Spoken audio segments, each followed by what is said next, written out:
And I think this threat by ISIL is a massive threat, and I think it threatens us all.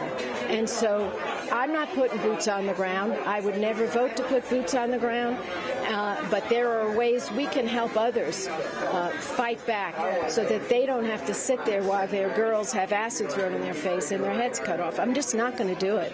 Can't do it. But if you look at Iraq and the years that the U.S. has been there, there's no question there's a massive problem, but the U.S. has been at war there for well over a decade. Is there another way to deal with this, like the root causes of the violence? Well, I was a leader in the anti-war movement on the Iraq War. I think it'll go down as the biggest error that has ever been made, in history. But when it comes to this threat of these terrorists, that's different. I'm not talking about boots on the ground. I'm not talking about going to war. I'm talking about not sitting back while we have people who are so frightening that they steal women and they make them sex slaves and they marry little girls and then they put suicide vests on them. I am not going to sit back. And Barbara Lee, I adore. You're talking about Boko Haram in Nigeria. I'm talking about terrorists today. And I could tell you, Barbara Lee, I adore Barbara. But we just don't agree on this. But as a leader of the peace movement, you see that diplomacy is not doing nothing. Well, what do you want to do? Do you want to give money to ISIL so they won't cut off the head of the Japanese hostage? They're asking $200 million. I don't think so. So, how do you negotiate with people who want to cut your head off?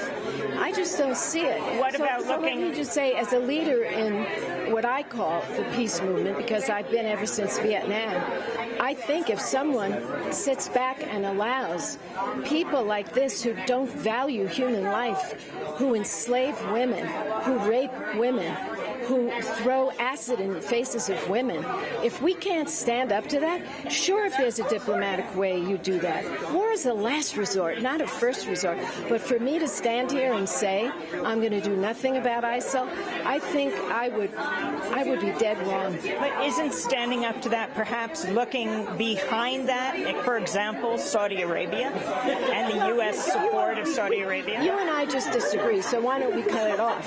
It seems to me that you don't see any reason ever to confront people who are uncivilized, who don't care one stitch about your life or mine, who would just as soon cut off your head as say good morning. No, but what about cutting off their support? You're asking me a question.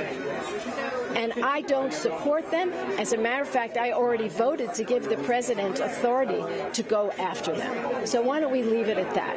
And as far as trying to find out the root causes of why they are the way you are, I'll leave that to you. I'm a senator. My people are threatened, and I'm going to take action.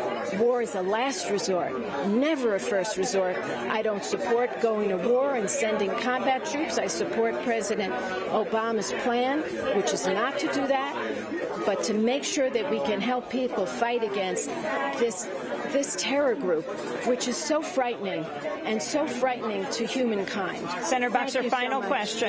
Yeah. How do you want to be remembered in the Senate?